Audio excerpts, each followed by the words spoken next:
আমি আমি তো ওকে এটাই বললাম যে ও উঠতে চাইছিল না, আর আমি যে তোর বদলে যে উঠবে। অ্যান্ড দ্য অপমান কন্টিনিউজ। এভাবেই অপমানিত হতে হতে আমি জঙ্গলের রাস্তা ধরে জেনির সঙ্গে এগিয়ে চললাম।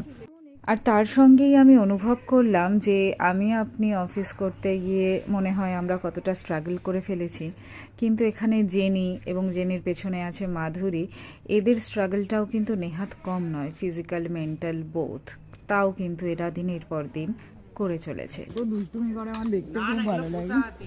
জেনির পেছনে আসছে মাধুরী, সেখানেও একটি পরিবার সবারই, কিন্তু আহাম্মকের মতো এমন চিৎকার করে করে গল্প করছেন যে আমার জঙ্গলে আসার আনন্দটাই মাটি হতে বসেছে।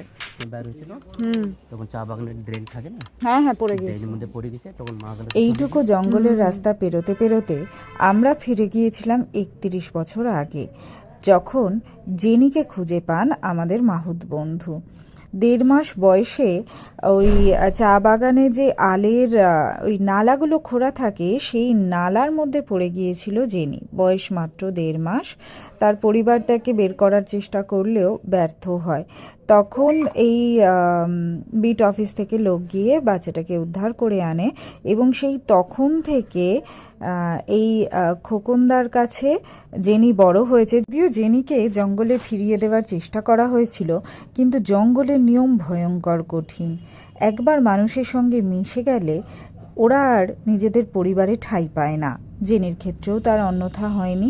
সেই থেকে 1.5 মাস বয়সী জেনি মানুষ হয়েছে এই খোকন দাদার কাছে। খোকনদা বললেন, জেনি আমার মেয়ে, আমার সন্তান। মাইল মাইল, এই বাপ রে, চল একটু তাড়াতাড়ি হাঁট। যাতে মাইল শক্ত ঘিরা। জেনির গল্প শুনতে শুনতে চারপাশে দেখতেই ভুলে গেছি। নদীর জলের আওয়াজ শুনছো কথা? তখন এখানে চান করে দিই।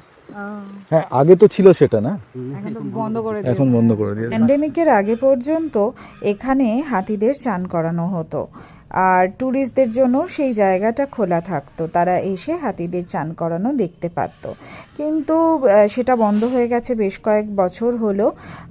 মাহুত দাদা বললেন আসলে ট্যুরিস্টরা এত চেঁচামেচি করে, বাচ্চা হাতিগুলো ভয় পেয়ে যায়, এদিক ওদিক চলে যায়, এই সমস্ত ক্যাওসের জন্য মূলত এইটা বন্ধ করে দেওয়া হয়েছে। আগেই কিন্তু বলে দিয়েছি, সর্বহারা কাকুর মতো ওরকম করবেন না, কিছুই দেখতে পেলাম না, কিছুই দেখতে পেলাম না। জঙ্গলে এলে ধৈর্য ধরে থাকতে হয়, নিশ্চিতভাবে কিছু না কিছু দেখতে পাবেন। কিন্তু মূর্তি নদীর এই ধারে পৌঁছে জেনি আর মাধুরী করলো অভাবনীয় কাণ্ড। কি করলো জানতে হলে চোখ রাখতে হবে পরের এপিসোডে। টিং টং।